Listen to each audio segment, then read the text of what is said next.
आ जाइए, चैप्टर का नाम है हमारा ब्रांच, और ब्रांच में हमारा जो मेथड चल रहा है दैट इज डेटर सिस्टम।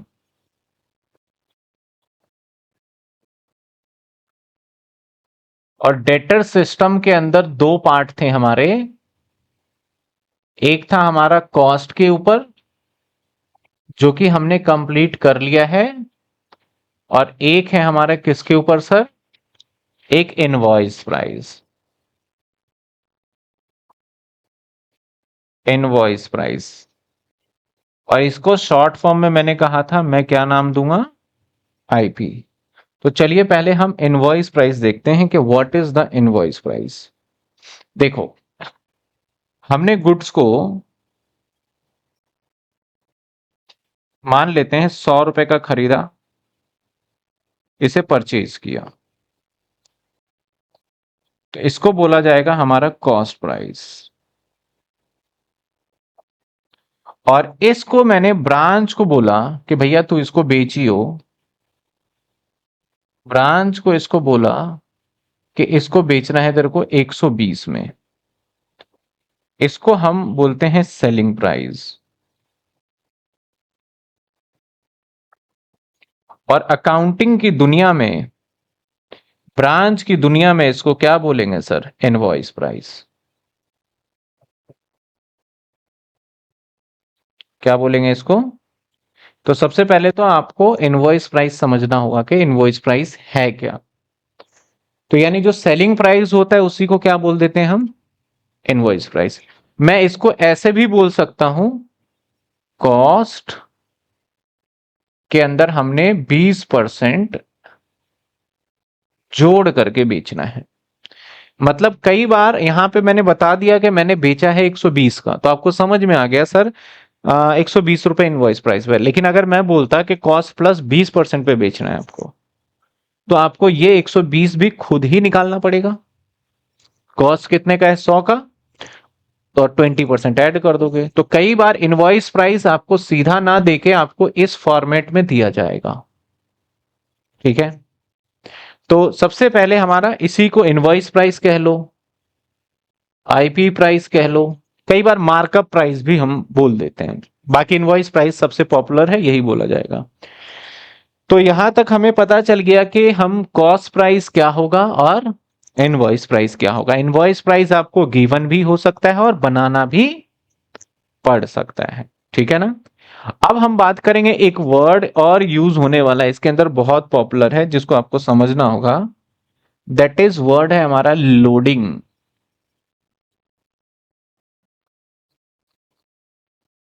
या फिर इसको बोलते हैं स्टॉक रिजर्व।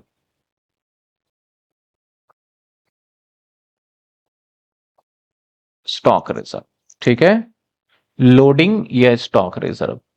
हम, इसका मतलब क्या है, सिंपल सी बात है, प्रॉफिट का हिस्सा। यानी प्रॉफिट को ही अब हम क्या बोल देंगे, लोडिंग बोल देंगे, या फिर क्या बोलेंगे, स्टॉक रिजर्व के नाम से जाना जाएगा। मतलब सर जैसे फॉर एग्जांपल मैंने 100 रुपए का एक कॉस्ट था, मैंने बोला इसको बेचना है आपने, आपको सोल्ड करना है कितने का, 120 रुपए का। तो इसको क्या नाम दिया गया, दैट इज इनवॉइस प्राइस। इसको क्या नाम दिया गया, इनवॉइस प्राइस। अब इसके बीच का जो डिफरेंस है, इसके बीच का जो डिफरेंस है दैट इज आपका है 20 रुपीज।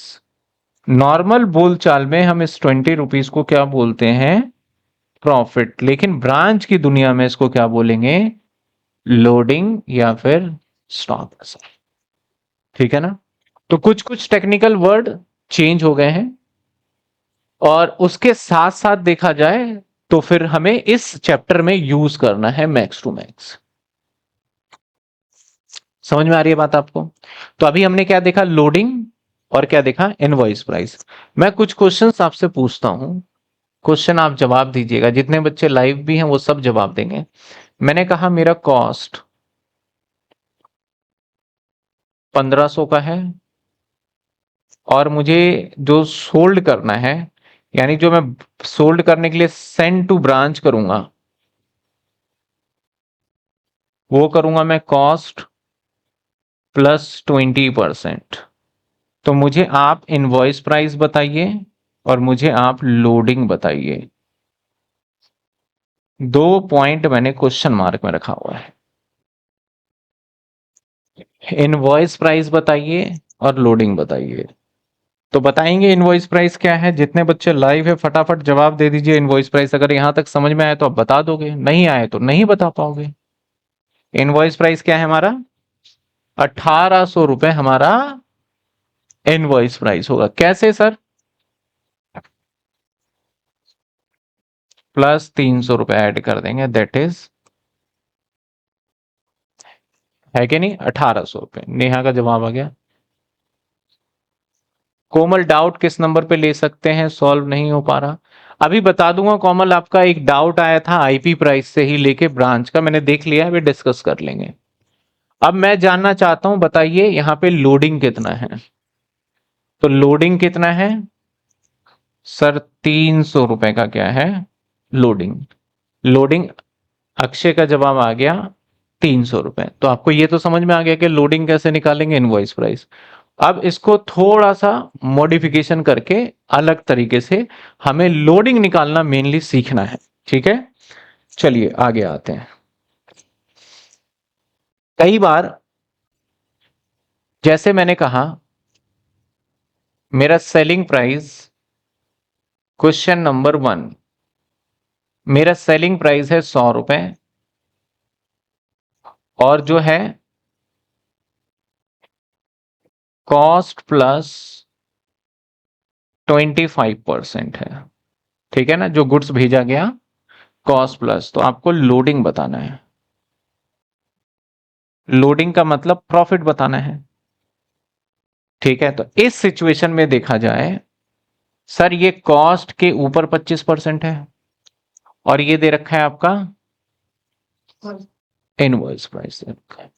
तो यहां पे लोडिंग निकालना थोड़ा सा डिफिकल्ट हो, या फिर मैं इसको और सिंप्लिसिटी से लेके चलता हूं। चलो मैं लोडिंग को अभी लोडिंग ना बोल के मैं ग्रॉस प्रॉफिट का ही नाम दे रहा हूं ताकि आप समझ जाओ, ठीक है? अभी ग्रॉस प्रॉफिट का ही नाम आप दिमाग में रखना।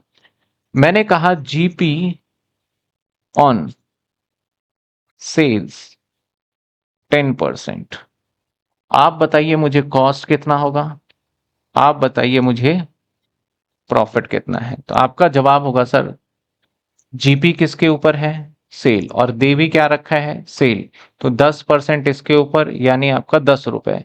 कॉस्ट क्या होगा? 10 रुपए। प्रॉफिट अगर 100 रुपए में से कमाते हैं तो 90 रुपए। क्वेश्चन नंबर 2, अगर मैंने बोला सेलिंग प्राइस मेरा 100 है और जीपी ऑन कॉस्ट है 25%, तो आपको कॉस्ट निकालना है और आपको जीपी निकालना है यानी प्रॉफिट निकालना है। तो अब यहां पे आप डायरेक्टली इस पे 25% नहीं लगा सकते, यहां पे अब बदल जाएगा। क्यों?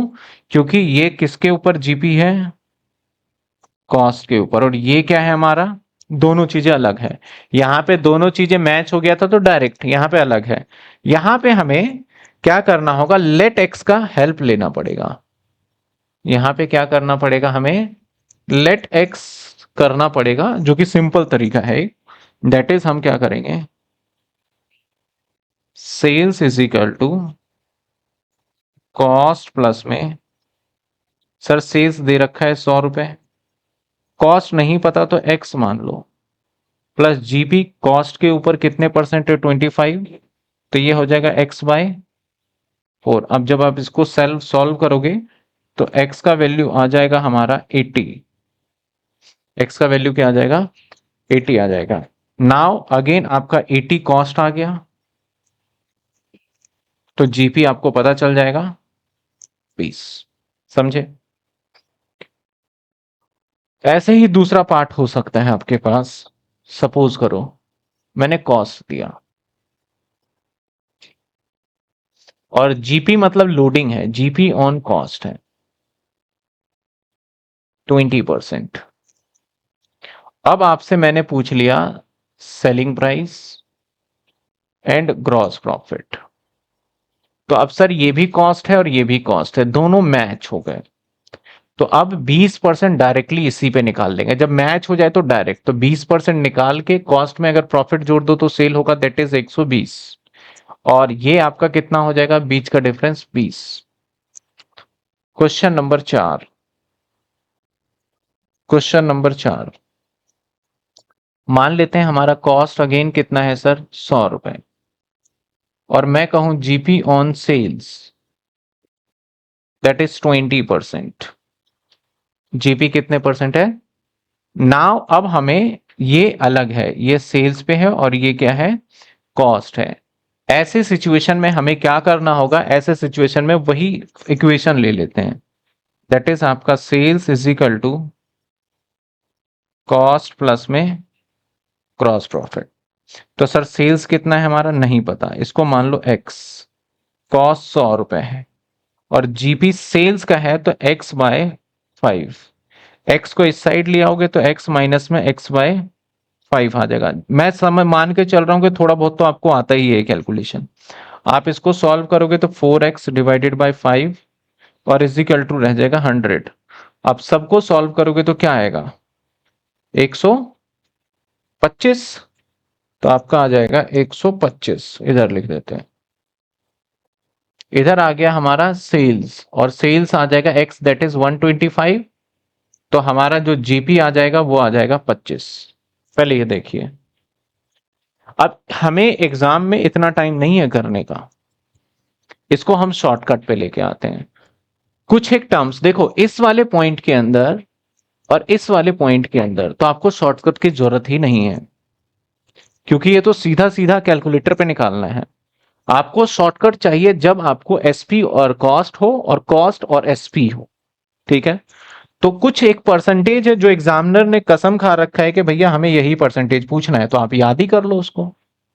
तो यानी आपको सेल्स के ऊपर, या फिर हम पहले कॉस्ट पे ले लेते हैं, कॉस्ट के ऊपर और सेल्स के ऊपर। अगर कॉस्ट पे मैं 25% बोलूंगा तो सेल्स पे ऑटोमेटिक 20 हो जाएगा। अगर कॉस्ट पे 33.333% बोलूंगा, यहां पे ऑटोमेटिक सीधा 25% निकाल देना है। अगर यहां पे 50% बोलूंगा तो आप यहां पे 33.333% निकाल देना है। अगर मैं यहां पे 66.66 बोलूं तो यहां पे 50% निकाल देना है। यानी एग्जामिनर ने यही, मैंने तो ज्यादा परसेंटेज लिख दिया फिर भी। और अगर मैं, नीचे हो जाओ भाई, अगर मैं 20% बोलूं तो आपने 16.666% लिखा। इसके अलावा एग्जामिनर कुछ भी नहीं पूछेगा। सिंपल सी बात है। सर अप्लाई कैसे करोगे इसको, देखो इन दोनों पॉइंट पे तो कोई जरूरत ही नहीं अप्लाई करने का। अब मान लेते हैं हमें कॉस्ट दे रखा था और सेल्स पे कितना 20% था, तो अब हमें पता करना है अगर सेल्स पे 20 हो तो हम इसको कन्वर्ट कर लेंगे कॉस्ट पे। तो सेल्स पे 20 हो तो कॉस्ट पे कितना होगा, 25। तो देखो 100 पे सीधा 25 निकाल के आप पहुंच सकते हैं यहाँ पे। यानी आपको इतने सारे काम करने की कोई जरूरत नहीं है। सेम दूसरा इस पे आ जाओ, चलो सेल्स, अब यहाँ कॉस्ट पे कितना है 25, आपको पहुंचना है सेल्स के ऊपर। तो कॉस्ट पे अगर 25 हो तो सेल्स पे कितना होगा 20। तो सिंपल देखो आपने इस पे 20 निकाल के 80 करके कर लिया। समझ में आई बात आपको, इसको कैसे अप्लाई करना है। तो एनी अमाउंट परसेंटेज बता दिया तो इस हिसाब से आपने अप्लाई करना है। तो ये चीजें आप याद कर लो, और मैं तो मानता हूं कि प्रैक्टिस करते करते आपको याद ही हो जाना है, ठीक है ना। आपके किताब में भी ऐसे कुछ क्वेश्चंस दे रखे हैं जिसके ऊपर बोला गया है कि एक बार प्रैक्टिस करके बताओ। सर कैलकुलेटर कौन सा यूज करना है, नॉर्मल कैलकुलेटर यूज करना है आपको जिसके ऊपर टैक्स की वगैरह नहीं हो, सिंपल सा है, जो आप ले लो तो बेटर है। और अभी से प्रैक्टिस कर लो, नहीं तो एग्जाम के अंदर बच्चे बटन ही ढूंढते रह जाते हैं। तो अभी से प्रैक्टिस करोगे तो ठीक रहेगा, ठीक है। तो ये कुछ एक पॉइंट है, एक क्वेश्चन आपसे पूछ लिया जाए। इसके और भी शॉर्टकट्स हैं, अगर ये परसेंटेज नहीं है और, तो जैसे जैसे क्वेश्चंस आते जाएंगे मैं एक ही बार शॉर्टकट्स बताऊंगा। तो अभी भी बच्चे ना कंफ्यूज हो रहे हैं, मैं ये वाला करूं कि ये वाला करूं। जिसको ये वाला चीजें समझ में नहीं आ रहा है, सबसे आसान तरीका ये वाला होता है, थोड़ा लेंदी होता है लेकिन एक्यूरेट आंसर समझ में आ जाता है। और जिसको दोनों समझ में आ गया वो फॉलो कर सकता है। अब इसके अंदर कई बार और भी शॉर्टकट आता है, तो क्वेश्चंस के बीच बीच में हम यूज करेंगे उसका, ठीक है ना। चलिए अब हम इसका फॉर्मेट की बात कर लेते हैं ब्रांच में। सर हम सीख रहे हैं ब्रांच अकाउंट, अगेन अब फॉर्मेट थोड़ा सा बदल जाएगा, वो रहना वही चीजें हैं, बस कुछ बातें बदली जाएंगी। सर क्या चीजें बदलने वाला है, अभी देख लीजिए, बता देते हैं क्या बदलेगा इसमें।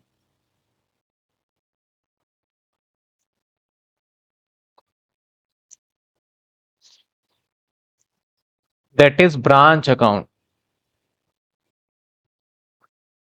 ठीक है। यहां अगेन पर्टिकुलर, यहां अमाउंट, और यहां अमाउंट। देखिए पहले क्या करते थे हम, अब भी वही करेंगे, यहां पे लिखते थे टू ओपनिंग बैलेंस, जितने भी एसेट्स के ओपनिंग बैलेंस है इधर लिख लिया करते थे, है ना। और सर एसेट्स के ओपनिंग बैलेंस में क्या क्या था, जैसे बैंक हो गया, डेटर हो गया, स्टॉक हो गया, पेटी कैश हो गया, एंड बहुत सारे और भी एसेट्स होते हैं, लिखने लगेंगे तो पूरी शीट ही भर जाएगी हमारी, तो है ना। जैसे फर्नीचर हो गया, मोटर कार हो गया, मशीनरी हो गया, बहुत सारे एसेट्स हैं, लेकिन जो यूजेबल है वो हमने लिख लिए। सेम हमें इसके क्लोजिंग बैलेंस को भी इस साइड लिखना होता है, by closing balance. Closing balance में भी क्या आ जाएगा, अगेन रिपीट हो जाएगा, बैंक, डेटर, स्टॉक, पेटी कैश। और ये सारा क्लोजिंग बैलेंस सीधा बाहर लिख लीजिए, या फिर अंदर कैलकुलेट करके डायरेक्ट बाहर लिख लीजिए, यही सीखा था। कुछ चीजें और लिखी जाती थी, वो भी लिख देते हैं बिल्कुल एग्जैक्ट। मैं पिछले वाला पहले फॉर्मेट बना दूं आपके लिए। कुछ चीजें और भी लिखी जाती थी, दैट इज यहां पे गुड्स सेंट अब भी लिखा जाएगा। और कुछ एक्सपेंसेस लिखे जाते थे, एक्सपेंस पेड बाय, जो एचओ पेड करता था, दैट इज आपका हो सकता था रेंट, हो सकता था सैलरी एंड एक्सेट्रा, लिख लेते, पेटी कैश भी लिख देते हैं,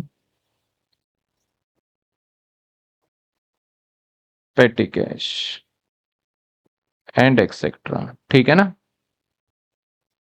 अब देखिए आगे, इन सभी का जो भी टोटलिंग रहता था वो हम यहां कर देते थे, ये कर देते हैं। और बाय साइड में एक और पॉइंट आ जाता था, क्या, बाय रेमिटेंस।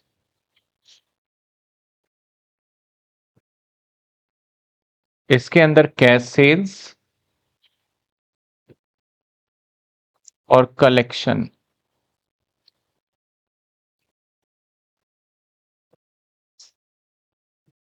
डेटर, जो भी आता था अमाउंट ये इधर लिख लिया।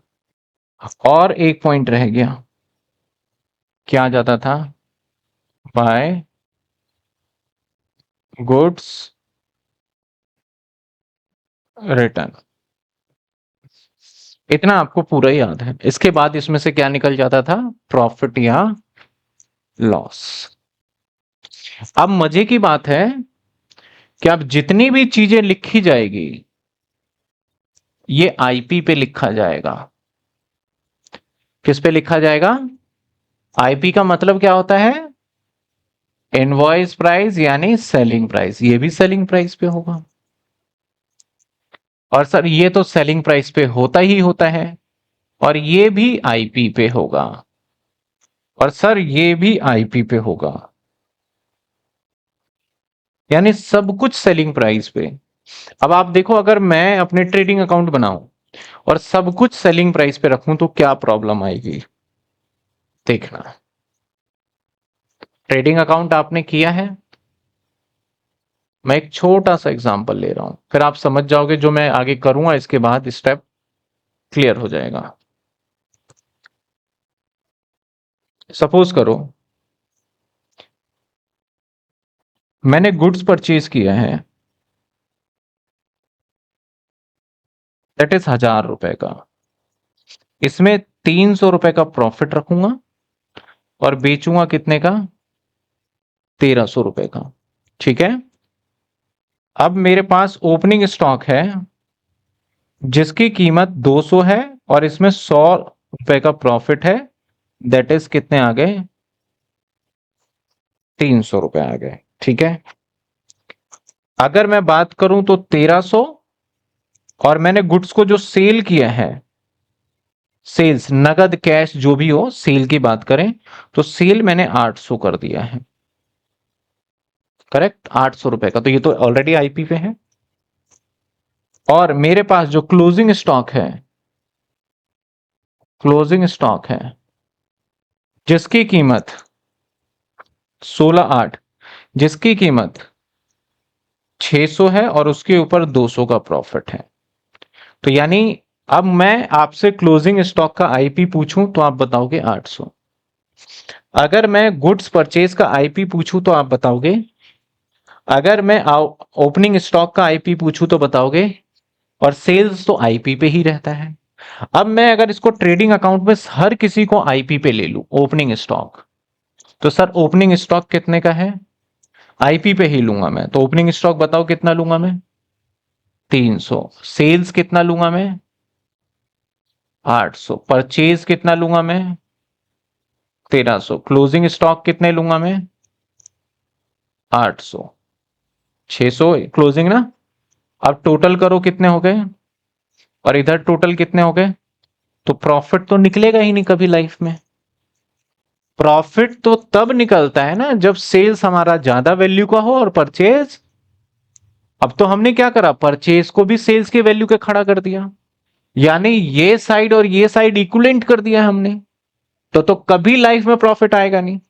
इसका मतलब सर इसको आप सेलिंग प्राइस पे मत दिखाओ, इसको किस पे दिखाओ? लेकिन ब्रांच कहता है तुम सेलिंग प्राइस पे दिखाओ, तो भाई प्रॉफिट कहां से आएगा तेरा? तो इससे बचने के लिए ब्रांच ने बोला मैं सेलिंग प्राइस पे बोल रहा हूं, इसका दूसरा उपाय सुनो।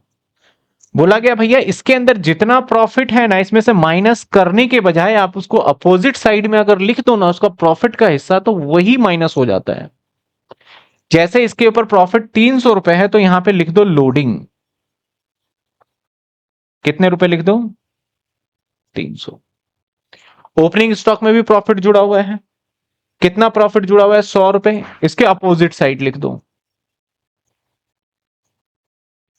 सर सेल्स में तो प्रॉफिट होता ही, तो इसमें से प्रॉफिट निकाल तो सकते नहीं। क्लोजिंग स्टॉक बिका नहीं है, आप ही के पास पड़ा हुआ है, इसमें भी प्रॉफिट जुड़ा हुआ है, अपोजिट साइड लिखो। कितने हो गए? 400।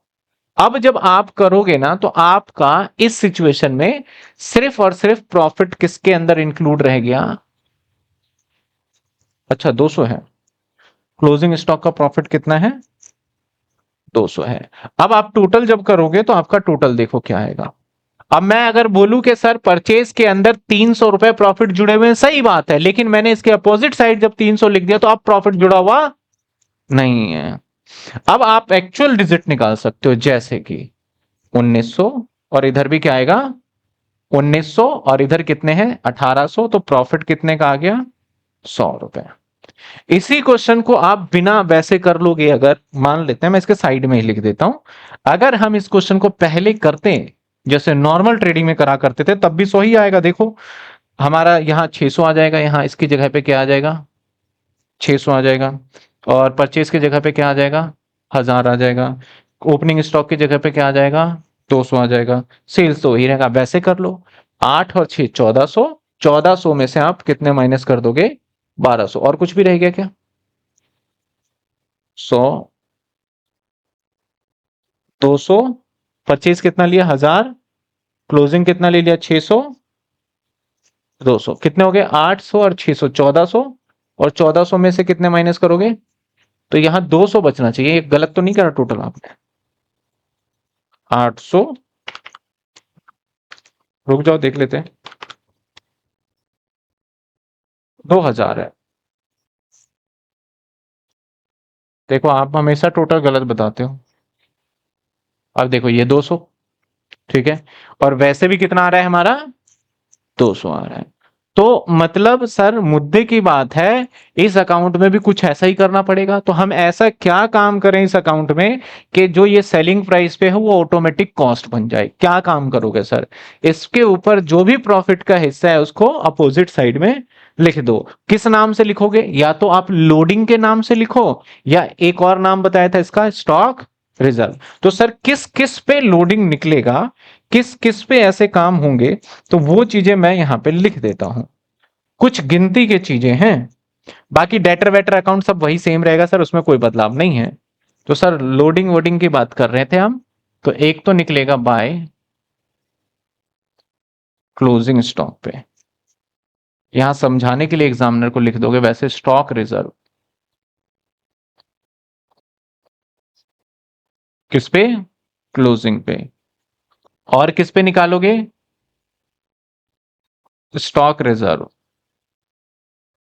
किस पे, जीएस लिख रहा हूं, जीएस का मतलब गुड सेंट पे, ठीक है।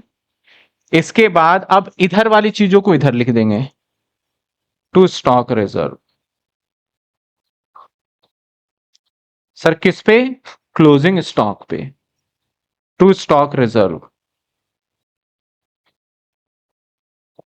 किस पे सर, स्टॉक रिजर्व किस पे निकालोगे, इधर से रिटर्न पे, गुड्स रिटर्न पे। बाकी सर अब सेल्स पे नहीं निकालोगे, सेल्स में निकाल ही देंगे तो फिर कॉस्ट पे हो जाएगा, फिर नहीं आएगा प्रॉफिट। समझ रहे हो बात को, यानी इन आइटम पे दो इधर और दो इधर, ये चार आइटम है जिसके ऊपर आपको क्या निकालना है, स्टॉक रिजर्व। क्यों निकाल रहे हैं, क्योंकि पहले से सब कुछ सेलिंग प्राइस पे है तो प्रॉफिट नहीं निकलेगा, और अगर हमने उसको कॉस्ट पे कन्वर्ट कर दिया तो हो जाएगा। तो मैं कह सकता हूं कि अगर इसके अंदर का लोडिंग कह लो या प्रॉफिट कह लो या स्टॉक रिजर्व अपोजिट साइड में लिख देते हैं, तो भले ही ये सेलिंग प्राइस पे गिवन हो, लेकिन अगर इसके अपोजिट साइड में इसका प्रॉफिट लिख देंगे तो ऑटोमेटिक किस में कन्वर्ट हो जाएगा वो, कॉस्ट में। किस में कन्वर्ट हो जाएगा वो, कॉस्ट में। हाँ बिल्कुल प्रीवियस फॉर्मेट है। अब अगर आप देखोगे पिछला फॉर्मेट मैं आपको दिखाता हूं, चलो। सर पिछले फॉर्मेट और इस फॉर्मेट में क्या बदलाव आया, ये देखिए, एग्जैक्टली पिछला ही फॉर्मेट है। ये डेटर अकाउंट वही बनेगा, इसमें कुछ नहीं, एग्जैक्टली सब कुछ, ओपनिंग क्लोजिंग, यहां नॉर्मल लॉस नहीं लिखा, मैं लिख देता हूं अभी, ठीक है, सब कुछ वही है। और अब आपने क्या करा, इस फॉर्मेट के अंदर बस दो चीजें ऐड ऑन कर दिया। सर क्या ऐड कर दिया, लोडिंग, एक ही चीज है। और sir normal loss abnormal loss भी रहेगा, बिल्कुल हाँ रहेगा, इंपॉर्टेंट पार्ट है, इधर लिख देता हूं।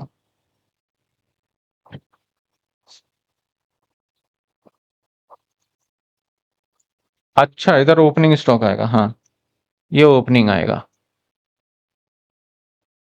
ठीक है। नॉर्मल लॉस,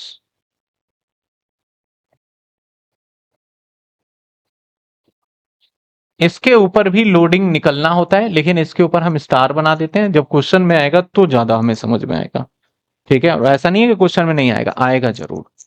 तो ये क्या है, हमारा फॉर्मेट है। सर किसका फॉर्मेट है ये, जब हमारा चीजें इनवॉइस प्राइस पे होगा। तो अब आपको समझ में आ रहा होगा कि मैं ये चीजें क्यों बता रहा था, क्योंकि आपको हर बार प्रॉफिट निकालना पड़ेगा, ठीक है ना। अब सपोज करो कई बार आपको मैंने बोला कि गुड्स मैंने भेजा है कॉस्ट पे, तो आप यहाँ पे कॉस्ट नहीं लिखोगे, ऑलवेज क्या लिखोगे, इनवॉइस। यानी ये जो ब्रांच अकाउंट बना रहे हैं ये किस पे बन रहा है हमारा, आईपी, यानी इनवॉइस प्राइस पे, ठीक है। लोडिंग क्या कहते हैं, स्टॉक रिजर्व क्या कहते हैं, और इनवॉइस प्राइस क्या कहते हैं, सारी चीजें हमने देख लिया। तो इसको फटाफट से एक बार नोट करिए आप।